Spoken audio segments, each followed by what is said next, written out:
Great. And my screen right now should have the PowerPoint popped up. That's correct, Katrina, right? Yes, I do see your screen. And if I bounce back between the first couple of slides, that's transitioning just fine. I just want to make sure that's the case. Yes. Great. Okay, great.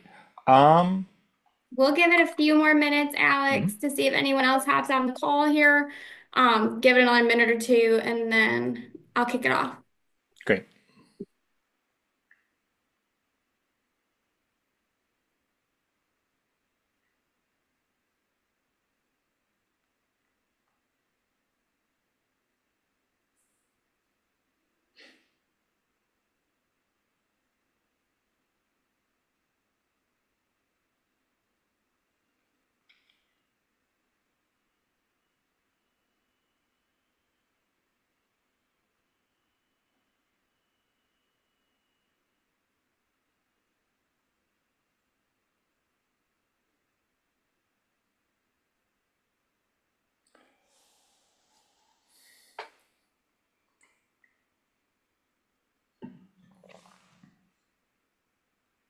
Do you hear that dinking on like that sound?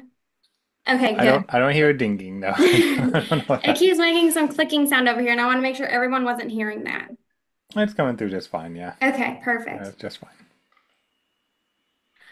Okay, well, I guess we can go ahead and get started. Good morning, everybody. Thank you so much for being on this call. I'm Katrina Ross, and I'm the membership manager here at the Greensboro Chamber, and I'm so excited to have you all with us this morning. I would love to go ahead and introduce to you Alex. He is the VP of Partnerships at the American World Trade Chamber of Commerce, and he is going to be leading this session today. So he is going to be talking to us a little bit about moving on to this digital platform for processing and issuing certificates of origin, and he's going to be able to talk to us about how to ensure that exporters are able to have their documents signed, stamped, and certified fast and collected in this electronic format. So I would love to go ahead and pass it to Alex to make sure he can Great. share all this great information with us. Thank you. Great. Yeah, and thanks for organizing. As noted before, we're a Chamber of Commerce focused on exporters, and specifically within that area, we do a lot around documentation services. More specifically on certificates of origin, although there are some other spaces that we touch on as well. And we're also a proud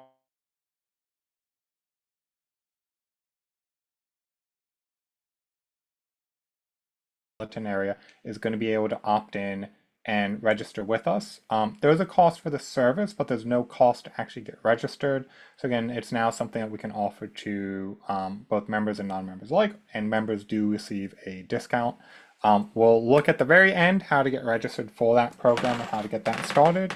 As noted at the beginning, we are going to be recording, so this is something that is going to be reused later, potentially posted online. So just be aware of that for your reference as well. Specifically, we're going to be looking at two things today, right? We're going to be talking about the digital platform that we maintain, and we're also going to be talking about really just some general things that you should be aware of when you're doing international business and how you kind of evaluate the actual origin of your product and what really that word means when we're looking at international trade. Specifically, in terms of what we cover, again, I mentioned the certificate of origin is really going to be the principal thing. That's where I think the bulk of everything we process comes from. But we do as well a lot of certificates of free sale. So that is becoming a more common document that we're seeing. We also do a lot of commercial invoices and a lot of embassy legalization as well. Now, if embassy legalization or apostille or foreign words to you, that is just fine. It's rare that they're needed, but when it is a requirement by customs in particular countries, it can be extremely difficult to actually get that done. And we essentially provide a turnkey solution for that. So you are able to submit documents to us, and pretty quickly we can get them back to you, stamp signed, and go through the entire process. And I also do want to highlight one of the key services that we do provide is feedback. So one of the benefits to moving with Air Platform and for Greensboro to be able to offer documents with us is that this is a focus for us. So if we know Chinese customs is looking for HS 6-digit codes on the certificate of origin, or they're going to potentially look and scrutinize documents more, that's something we like to be able to pass on to companies that are actually registered with us to make sure you have the easiest possible time getting goods through customs. Just to kind of highlight who we are. So, as noted, we're a documentation provider for Greensboro. So, we're essentially a point where clients or companies within the Greensboro metropolitan area are going to be able to register with us, get documents processed, get them going from that space. We are also a Chamber of Commerce with their entire staff trained formally under the International Chamber of Commerce rules and regulations. They're the body that sets the standards for certificate of origin issuance. They're also the body that does things like Incoterms as well as international banking standards. So they really set the standards kind of across the board on international trade, and we're really formally trained by them as well as recognized by that organization. We're also the U.S. delegate to the International Chamber of Commerce's World Chamber Federation's Certificate of Origin Council, which I think surprises people sometimes, is an organization that exists in the first place, but they do meet regularly, and it's a space where we can present U.S. issues, but also we can get an idea of what's potentially coming up on the international space around documents, around customs compliance, and around how to actually make sure that U.S. companies are able to get their goods into foreign countries. The certificate of origin specifically, we always like to refer to as the cover letter for your shipment. You don't necessarily need to read everything there, but it essentially just kind of communicates that the certificate of origin is oftentimes the first piece of paper that a customs official is going to look at. It's going to be what they use to really determine who's bringing product in, what's being brought in, where was that product from, and ultimately, how much am I going to charge the importer or whomever is responsible for paying the tariffs to actually get that product into the country. So it really is going to be probably the most foundational document because it is, again, it's effectively the cover letter. It gives you a good sense of what actually is coming into the country and what customs is going to use to get their first impression of what's being brought in. So it's pretty important to get this one right. It's pretty important. It's obviously you want to get all of your documentation correct, but especially with your cover letter, you want to make it communicate that you know what you're doing and that you are confident that the product's correct and everything is genuine. We'll briefly kind of touch on this. I always like to just make sure people understand what the word origin means because I have had a lot of instances where people have gotten caught. They've come to us to start issuing certificates because they've gotten in trouble for essentially buying something in the United States. Let's say they're getting it in Greensboro, they're buying it locally and they're shipping it, and they're assuming that means it's US origin because it's presently in the United States and it's moving overseas. That is not what the word means. Origin is going to reflect where the product was last materially impacted, right? So if you're bringing in, let's say, tomatoes and you're bringing in garlic and all of this is being imported, you're bringing, tomatoes from let's say Italy, you're getting something fancy, maybe you're getting glass jars from Canada, and maybe you're getting garlic and basil from Mexico. You're bringing that all into the United States. You're going to be able to classify that product as being US origin because if you're taking all that together and you're making a new product out of it, that is a substantial transformation. We would call that US origin, even though all the individual components are coming from outside of the United States. Now, that's very different from being made in the United States, which is looking for a specific percentage value threshold. And it's also going to be different. This is where things get more complicated, is if you're looking to get a free trade agreement qualification, those oftentimes are going to have value or percent thresholds that you need to reach.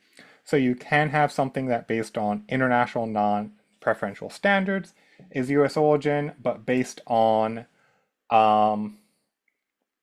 the actual rules of a free trade agreement is not US origin. So you can come into those sorts of kind of spaces. You notice on these I have a lot of asterisks because again, free trade agreements really kind of change things. Generally for the US, you don't need a chamber stamp on a free trade agreement certification. But if you are unsure if you qualify, that is a space where we can provide some extra assistance and feedback, right? So that's one thing as a Chamber of Commerce we just do essentially is help give you an understanding of whether or not you're going to qualify for certain free trade agreements.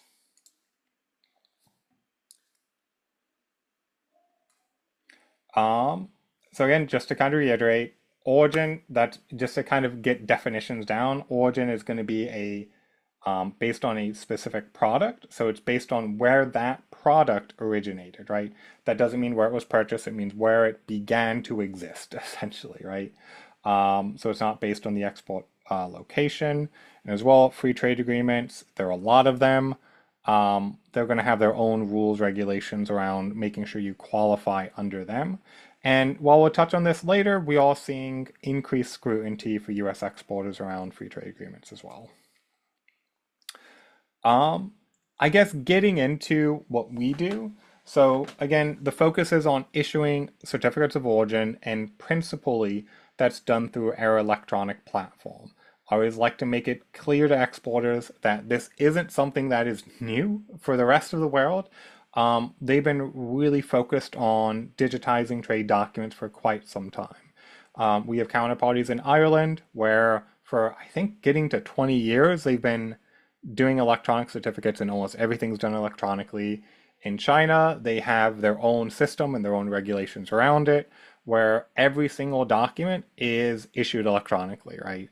And you can imagine China does do a lot of exporting to every country around the world. And if they're doing everything with electronic stamp and processing, you can bet customs is going to be familiar with that process. I would say US exporters oftentimes have eyebrows raised when a customs official overseas gets a physically stamped document, especially with some of the less well structured ones that I see a lot of exporters using within the United States.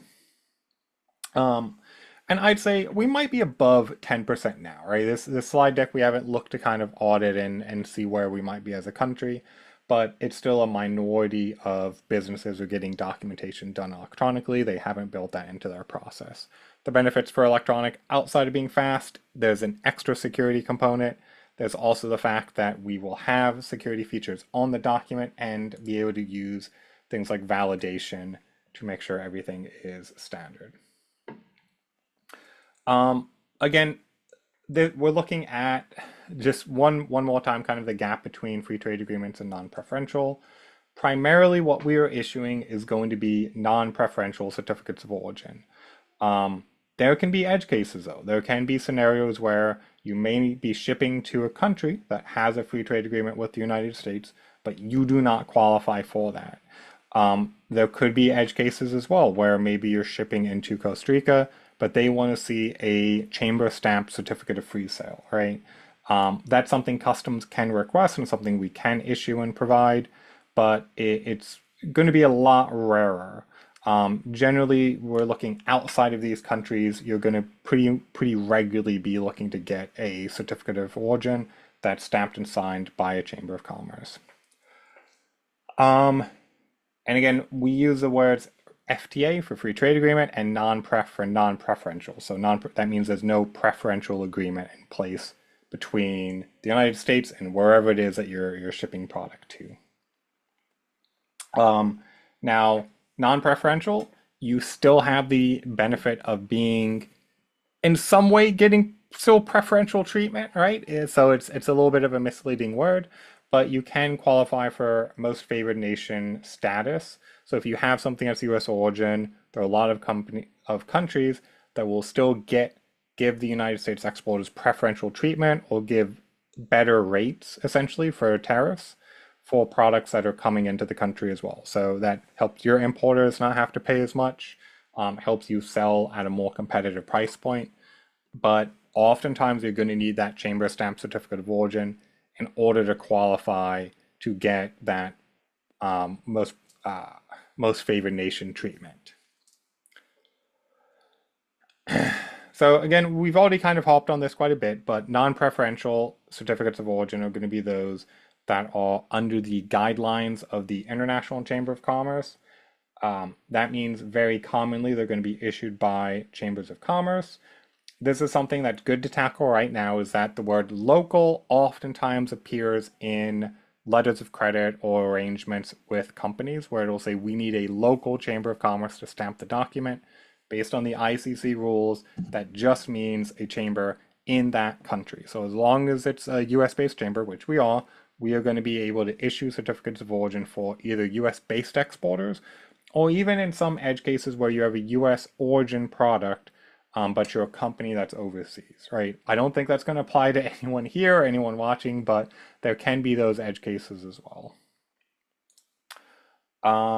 Again, those standards are set by the ICC, and it's pretty important that as an exporter, you are getting your certificate of origin prepared and processed. Again, non-preferential doesn't mean there's no reason not to have it done. You're still potentially going to get favored treatment, and potentially you're going to be able to avoid penalties. A lot of those costs are going to end up on your importer. So I know sometimes there can be hesitation to bother, but again, it's about making your products competitive and it's about helping your importer essentially get the best price point so they can stay as a valued and true customer. We're going to do two slides on some just general trends that we're seeing. Obviously, there is a shift to electronic. That's been the case for a long time. I would say that's effectively done in certain countries, right? So when we're looking at China, Ireland, United Kingdom, Australia, New Zealand, um, we're really seeing a clear case where there's no shift anymore. It's just done. They do electronic processing, and that's really the only way that they go about getting certificates of origin and other trade documents done. So that's something we're really commonly seeing, though. There are still some countries that are moving that direction. I know India, for instance, the government's granted a process for them to try and move about going to an electronic platform for trade documentation as well. So we'll see kind of how that goes as well. Um, but a few other things that we're really commonly seeing. So in India, there's a really big push for verification via QR codes on trade documents, specifically the certificate of origin. So we've actually had a lot of referrals to us directly as a result of Indian customs pointing people in our direction. So again, that's something that we're seeing quite commonly. The Indian customs want to be able to pull out their phone, scan a QR code, and validate that this is a genuine document, right? And validate that all the information is consistent. Um, and so Qatar wants to actually have all the data available through some kind of third-party gateway, right? So they want, again, to be able to go on like the ICC verification page and make sure everything is correct, that a genuine party actually issued it. We're also seeing a really massive shift in Europe, specifically in Eastern Europe as well, where fraud instances have caused them to be a lot more critical of documentation, right? So we're seeing Ukraine in particular, not surprising, but they're being extra safe to make sure they're not bringing in product that's of Russian origin. The Baltic states as well have changed a lot of their rules because they've come in. They've said that it was US origin, and it turned out it was coming from a Russian exporter impersonating US companies. So they're doing a lot more to make sure that there's scrutiny there and that they're able to, you know, keep an embargo in place that they've essentially promised to do. Um, yeah, and we've highlighted this, after COVID and especially during, we saw an increase in fraud. Um, I think right now we saw a dip for a while, so I would say probably a year or two ago, fraud instances were on the decline. I would say right now we might be higher than we were during COVID, where we're getting probably one company a day that we're determining is fraudulent, is like a non-genuine company that's trying to impersonate a US company or doesn't actually exist, and they're trying to essentially get documentation to make payments on certificates of origin and things. They're trying to get trade documents to ensure customers and get payments, though they don't exist, right? So again, that's something we're seeing more commonly. We're mostly seeing it on the outbound side, so companies trying to impersonate US companies, but rest assured that is going to be on the outside the US, it's going to be common as well, right? That you're going to be seeing companies that maybe even be approaching you for orders. There's extra need right now to scrutinize those and make sure they're genuine because there's very metrics that companies used in the past to validate companies are just not reliable today. So, um, it's something that is a challenge, but definitely something that through good best practices you can try to tackle. Um, some other emerging challenges that we're seeing, we absolutely are seeing an increase in audits for US-based exporters around those free trade agreements, right? Specifically, if we're looking at companies in the United States shipping into Mexico, we're seeing a lot more cases where Mexican customs or the equivalent to the IRS in Mexico is coming back and saying, we need to know how you arrived at that determination that you qualify under USMCA. So that's the free trade agreement between the US and Mexico. Um, I had an instance yesterday, and a lot of these have been in the past couple of days, so I think it is a pretty recent trend, where we had someone reach out to us. They're a manufacturer in Texas. They essentially said, well, we assemble everything in Texas, we ship into Mexico, and we tell Mexican authorities this is a US origin and qualifies for USMCA. The question I asked is, how do you make that determination, right? How have you arrived at that conclusion that you qualify, that the products you're sourcing, are going to be US origin or maybe wholly made in the United States, and that you've reached that threshold? And the answer I got back is, I don't know. We just said it because it's going to give us the best rate. They haven't challenged us in the past, but we got picked and we're being audited now. Um, Obviously, if you're exporting somewhere where you have a free trade agreement to rely on, you need to be able to prove that you qualify for that free trade agreement, because if you do get audited, which is more likely today than it has been in the past, um, if you can't demonstrate how you came to that conclusion that you're moving US product, you're going to see penalties, you're going to see fines, and you're going to see every single shipment you do under much more heavy scrutiny into that company or into that country. So it really has been something that's almost shut down some businesses' ability to sell to some of their core customers because they haven't had those standards in place. Again, we can do some consultation there. It's not going to be as deep as like what a customs broker would dig through, but we can do some assistance there just to kind of make sure that you know what you're doing and that you can make that determination if you qualify.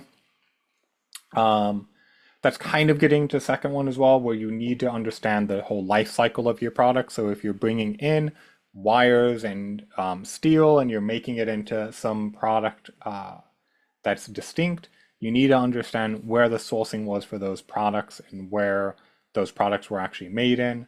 We're seeing an increased rules around moving sanctioned products, especially if they're coming from areas where there's concerns around forced labor or if they're from embargoed countries as well. Um, well, you need to be able to now demonstrate we knew that this is genuine, right? This is how we came to the determination that it doesn't have any embargo product in it. This is how we came to the determination that it's not connected to forced labor. This is how we came to the determination that it's US origin, right? You need to really have all your kind of ducks in a row to make sure that is genuine. It's something we're seeing more commonly. Um, as well, what we're commonly seeing is, let's say that you are shipping product to Vietnam, and I do get this kind of experience a lot from exporters where they're saying we basically are not even exporting, we just put the box on our loading dock and they come pick it up.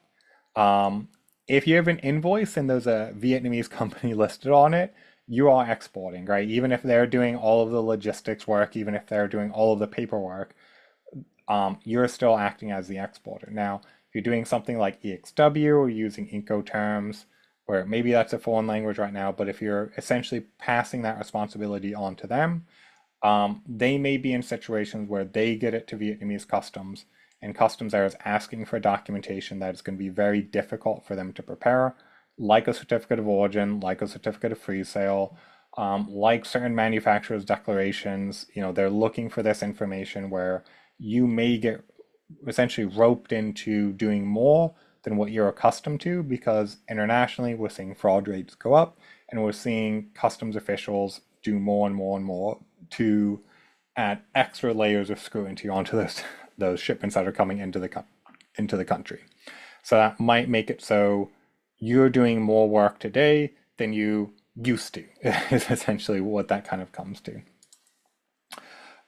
We're also, one other thing I always like to highlight is that you do need to have some kind of process in place for denied party screening. Um, if you have questions about that, you can contact us and we can kind of point you in the direction of how you get that done in the first place. But those denied party screening lists are very dynamic. More people are added every day. And essentially, that means you're making sure you're not shipping to a company or individual or a country for specific products that you're not supposed to be doing. You can lose your export license. You can get heavy penalties that almost can shut down your business's ability to export in the future. So just be careful out there is kind of what that comes to. And this isn't just to kind of put too much fear in place. It's more to say there are practices, there are best practices in place that we definitely want businesses to pursue. Getting back to what we issue, right? And so this will be on the easy note. We're looking at a sample certificate of origin here. So this is what's going to be coming out of the system that we actually provide. So if you apply for a certificate of origin, this is effectively what the final product is going to look like. I think that it looks very well put together. Again, this is the cover letter for your shipment. You want it to look good. You want it to look like you know what you're doing so that customs feels comfortable working with the goods that are coming into the country. One of the big challenges that comes up is at the end of the day, there's going to be an individual person that's going to make determinations in terms of how much they trust the stack of paper they have. There's not, say, some standard, some magic way to make sure it's always good. So you want to make sure you put your kind of best foot forward. And one of the ways we saw with that is by having something that looks professional. It is possible to upload existing certificates of origin, but we really want people to stick to this template. This is a template that's internationally recognized. This is a template that we provide to customs as well. So they know when they get something from us that it's going to be a little bit more reliable, a little bit more trustable.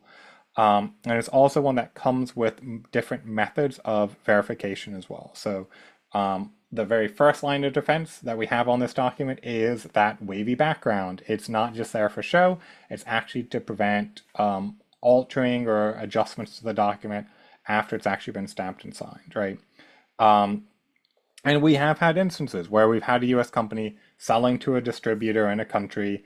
That distributor has maybe bought, rice that's not meant for human consumption and maybe tweaked on it to change the grade of the product so that they can try and sell wholesale to grocery stores and things like that, right? Having defense mechanisms has prevented that from happening, right? And it's kind of kept everyone honest and is actually a safety measure for US based exporters as well, because again, it makes sure that whoever your distributors are going to be using when they're taking the certificate, which is the case, right? They're going to take this document and when they're using it to distribute within the country, that they're going to be able to use something that is easily verifiable themselves. So whoever they're potentially selling to has more trust, but also on your side, there's that decreased liability because again, everything is going to be kind of kept honest across that cycle. So that's kind of the first line of defense. We do have certificate numbers. That's going to be that red number right there that are put onto each of the documents that we issue. So that's going to be one method where customs does regularly reach out to us, says, hey, can you validate this document? And we just kind of come back to them with whatever our draft copy is that is stored on our side. We do store those for a guaranteed period of 7 years. That is the longest that any customs office would request it. So that does mean that on your side, you don't have to worry about retaining or maintaining this document in a digital form. That liability is actually passed over to us to ensure that we're retaining the document, that everything is safely stored on our side. So if ever there's a case where you need to kind of go back and get that document again, we can get it done in a split second to make sure you're able to move forward with anything there. The next kind of lines, we have two verification systems that we actually connect to. The most important one is going to be that International Chamber of Commerce verification portal. And so that website, certificates.iccwbo.org, that's where customs actually goes. And I've seen them do it. It's a regular process. They go there, they'll scan that QR code and get confirmation that yes, we did genuinely stamp the document, and they'll be able to see all of the data matches what was presented to us. So they're feeling like, again, this is a really good process, this is a good system. We know they said everything honestly to the chamber, so we're comfortable then with the product coming into the country. That's really the kind of core focus there. Um, Getting started is pretty easy. I'll drop a link in the chat in a moment. Um, Essentially, through the Greensboro Chamber website, you will be able to get registered. There's a simple PDF that you need to fill out and get returned back to the chamber there. From that process, you'll get set up, you'll get login details, as well as things like tutorial videos, things like quick start guides, everything you need to really make sure that things work very smoothly. It's very easy to just log in and get a certificate processed to the point where we generally don't get into the weeds too much on that within these kinds of sessions because it's a little bit dull. But ultimately, we are here as well. So if there are questions, once you've registered, you'll have all the contact points you need if you do have any kind of specific usage questions within the system. But again, there's no cost to get registered. There is a price point to actually get the document issued, but you do not have to worry about the registration flow there. I would encourage you to go ahead and get registered. So even if you're not sure whether or not you're going to need a stamp certificate of origin this week, that doesn't really matter. Go ahead and get registered, especially because we are coming up on the holiday season. This is a good way to kind of guarantee you're going to have access to quickly get documents processed, even if it's, we do outside of federal holidays, we do processing. So even if it's on Christmas Eve or Black Friday, we're going to be able to get a document stamped, sent, and issued back to you. But of course, if the Greensboro Chamber is closed that day, that's going to be a little bit more challenging to get your account actually set up. So just make sure that that initial registration process does get done. And that's it for me. You can see my email there if you do have questions, but of course, I would encourage you to go ahead and get registered and get that process started. We are going to jump into questions. I think you can just freely type in the chat if you do have a question. So we'll move into that. There's already a question for you in the chat, Alex. I think that is around pricing. I can answer it. Yeah, that would be great, actually, because it's on the chamber side, yeah. So for chamber members, the cost is $25 every time you submit. And I believe it's 50 for non-members, right? Yes, so 50 for non-members. Great, so there's a good incentive to join there for sure. But yeah, so I'm opening up for questions. Please feel free to type something. If there aren't questions, we may wrap up a touch early, but I'm happy. I think people can ask as well. So if you want to unmute and ask, I'm happy with that. Or you can type into the chat. Either way is just fine. I will really quickly add that as a member benefit, you are still able to come in person and get your document signed and stamped by Debbie at the front desk. As you've learned, there's a lot of great benefit to moving to the electronic version of this, but that will still remain a benefit to you all. What does EXW mean? So EXW is how a lot of exporters ship in the United States. It's sometimes called ExWorks, but essentially it's putting a lot of the responsibility for making the shipment happen on the importer side.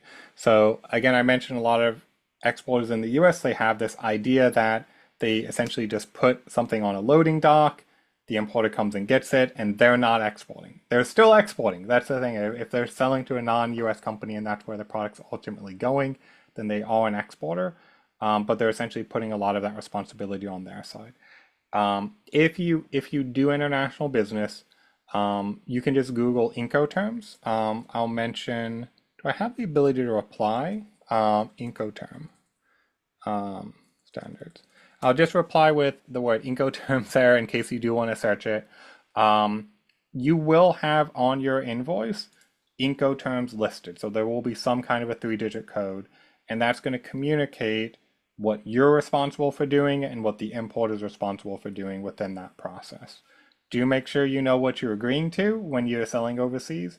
Because for instance, if a boat gets stuck in a channel again or something like that, it's going to be important who is actually responsible for the insurance on that product, right? If you said I'm I'm responsible because there's a three letter Incoterm on that, then it's going to be the case that it's up to you to recoup the business that bought it as well, right? So because you're responsible for the insurance on it, potentially. It just depends on what the actual term is that you agreed to. But yeah, if you're new to shipping, that makes sense. Do dig into Incoterms, though, right? There will be something on your invoice where there'll be a recognizable three-digit code. Um, the ECO is $25 for members, and then $50 for non-members. That's how the pricing structure is. If you do need something like embassy legalization, that's a separate flow, where we can kind of get into the specifics on that. And yes, there is a cost to become a member. That's probably more of a question for Katrina, and I assume there's different structures or sponsorship levels as well. Yes, there are different options for membership. Jen, I'm dropping my email in the chat for you. Feel free to just send me a message and we will talk more about that. Great. And then, Awesome. yes, my email is open to anybody. So if you do have further questions about this or need any guidance, please feel free to email me and reach out with anything. Great, great. And if you're all a non-member, it's a good chance to kind of see what other benefits exist as well. Obviously, a discount on a certificate of origin, that's nice, but there are other spaces where the Chamber I know does a lot of great work getting the community connected. All right. Well, any other questions? All right. Well, thank you so much, Alex, for taking time to be here with us today. This call has been recorded, so if you do want to watch it again and get more information, it will be posted on our website on the Electronic Certificates of Origins page that can be found under the membership tab. And if Great, you have any questions about membership, moving to this platform, or anything else that we can help you with, please don't hesitate to reach out to us. Thank you and have a great rest of your day. great. Yeah, thanks for organizing and thanks everyone for attending today.